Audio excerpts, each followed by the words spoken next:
ہم اپنے آپ کو کیا کہتے ہیں؟ اہل سنت اچھا، اب یہاں پر ایک بات ذہن میں رکھ لینا کہ اہل سنت والجماعت تو سارے چاروں ائمہ کی اقتداء کرنے والے جو لوگ ہیں نا، چاہے وہ حنفی ہوں، چاہے مالکی ہوں، چاہے شافعی ہوں، چاہے حنبلی ہوں، یہ چاروں ائمہ کی اقتداء کرنے والے لوگ کون ہیں؟ صرف ہم ہی نہیں ہیں، چاروں ائمہ کی اقتداء کرنے والے لوگ کون ہیں؟ اہل سنت والجماعت. لیکن ہم آج کل اپنے آپ کو کیا کہتے ہیں؟ بولو. دیوبندی. تو دیوبندی کو کہتے ہیں وہ؟ کیا ضرورت ہے دیوبندی کہنے کی؟ اس کی ایک وجہ ہے. وجہ یہ ہے کہ جب ملاوٹ کسی چیز میں ہوتی جائے نا، تو پھر کھری چیز کو بیان کرنے کے لیے ذرا تفصیل کرنی پڑ جاتی ہے. مثال کے طور پر پہلے زمانے میں جب گھر میں گھی ختم ہو جاتا تھا تو خاوند کاروبار پہ جانے لگتا تو بیوی صرف ایک لفظ کہتی تھی، جی گھی ختم ہو گیا ہے لیتے آنا. کیا کہتی تھی؟ گھی ختم ہو گیا ہے. تو گھی کے لفظ سے خاوند کو سمجھ آ جاتی تھی میں نے کیا لانا ہے. اللہ کی شان دیکھو، بناوٹی گھی آ گئے، ڈالڈا گھی آ گیا، فلاں گھی آ گیا.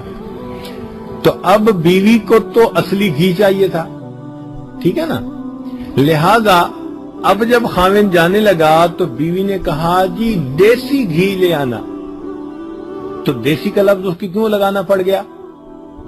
نکھار کرنے کے لیے. پہلے تو گھی کہتی تھی، اب کیا کہنے لگی؟ تو بھئی دیسی کا لفظ کیوں لگایا؟ تاکہ کھوٹے اور کھرے کے درمیان، اصل اور نقل کے درمیان امتیاز ہو سکے. اب اس کو یہ لفظ لگانا پڑ گیا، یہ مجبوری تھی اس کی. تو اس نے خاوند کو کیا کہا؟ جی کیا لے آنا؟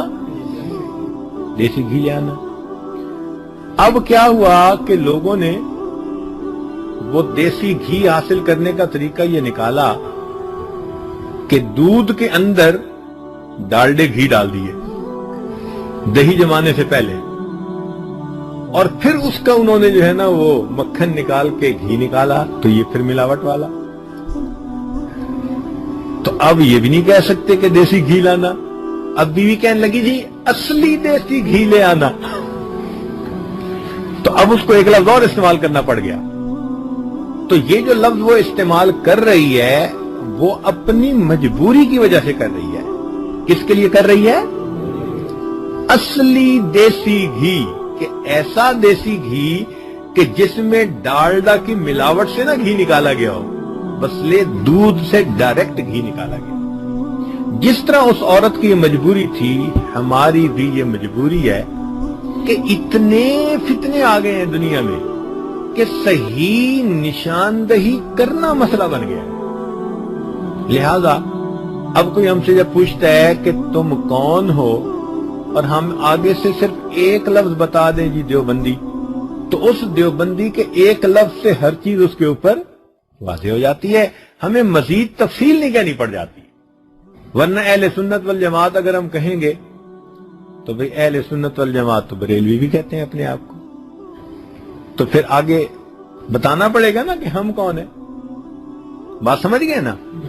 تو اس لیے یہ مجبوری ہے کہ ہمیں اپنی شناخت کے لیے ایک لفظ استعمال کرنا پڑتا ہے. اصل لفظ تو ہے اہل سنت لیکن اگر اہل سنت والجماعت کے آگے اندر بتانا پڑے تو ہم کیا بتاتے ہیں؟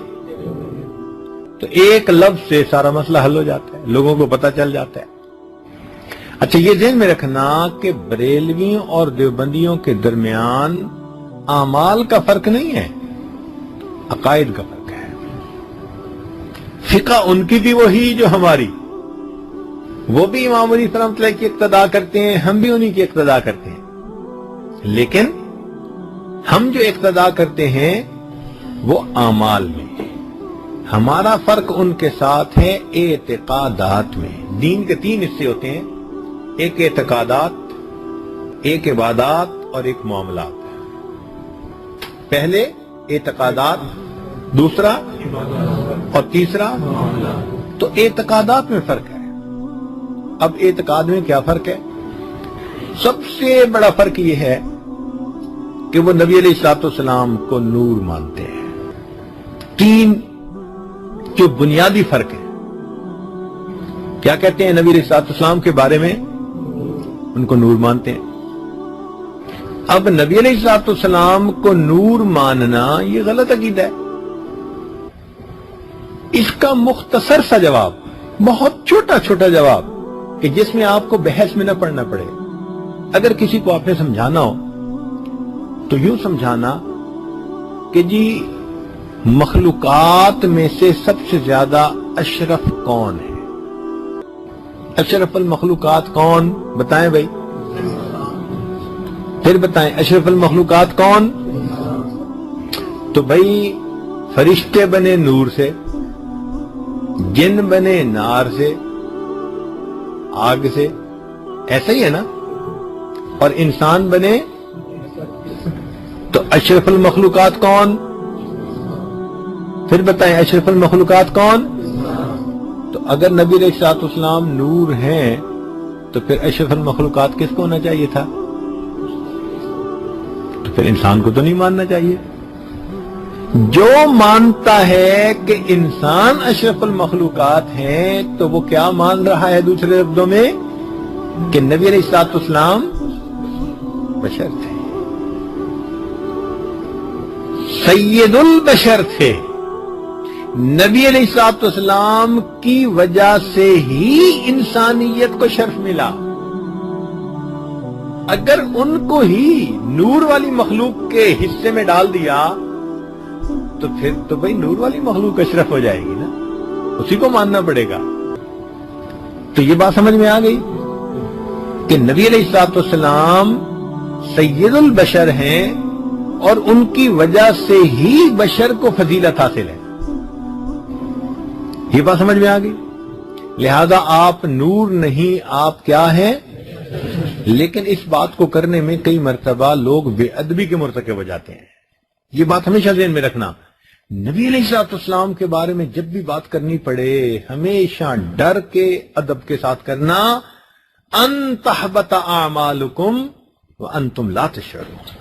اللہ فرماتے ہیں اگر میرے محبوب صلی اللہ علیہ وسلم کی آواز سے تمہاری آواز اوپر ہو گئی، تمہارے کیے ہوئے عملوں کو ہم ضائع کر دیں گے، تمہیں پتہ بھی نہیں چلے گا. اس لیے اول تو اس ٹاپک پہ بولے نا، لیکن چونکہ طلباء ہیں ہو سکتا ہے کوئی بندہ پوچھے مسئلہ اور بتانا پڑ جائے، تو بہت ڈر کے اور گھبرا کے بات کرنا اور ادب سے بات کرنا. تو نبی علیہ الصلوۃ والسلام کیا ہیں؟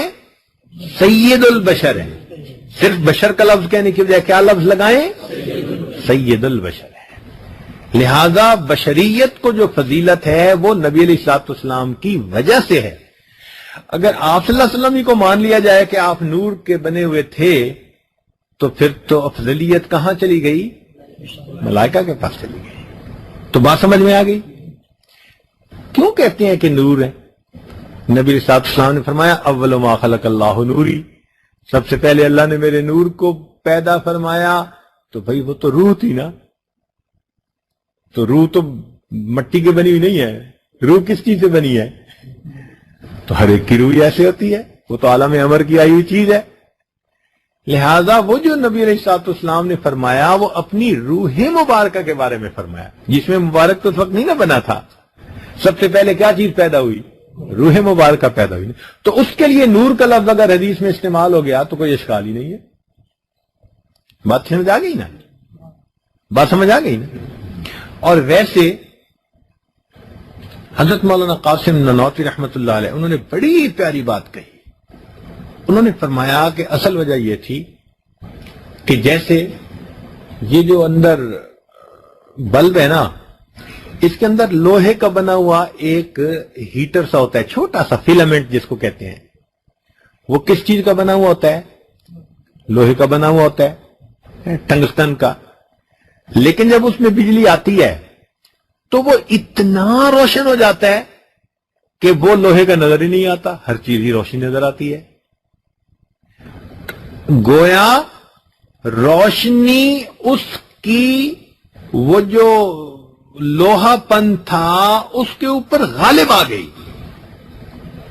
تو مولانا قاسم نعمان فرماتے ہیں کہ بالکل اسی طرح نبی علیہ الصلوۃ والسلام سید البشر تھے، مگر آپ کی نورانیت آپ کی بشریت پر غالب آ گئی تھی. اتنی نورانیت تھی نبوت کی کہ نبوت کی اس نورانیت نے اس بشریت کو اپنے اندر مغلوب کر لیا تھا. اس لیے لوگوں کو دھوکا ہو گیا، وہ کہنے لگے جی کہ نبی علیہ السلام نور ہے. اب ایسا ہی ہے کہ جیسے ایک بندہ بلب کو دیکھ کر کہے جی کہ یہ نور کا بنا ہوا ہے. بھائی نور کا نہیں ہے تو بنا ہوا لوہے کا ہی اندر سے. تو نبی علیہ الصلوۃ والسلام سید البشر ہے. کلیئر ہو گیا؟ اس معاملے میں کوئی ذہن میں سوال تو نہیں نا؟ نور اور بشر کے معاملے میں طے ہو گیا.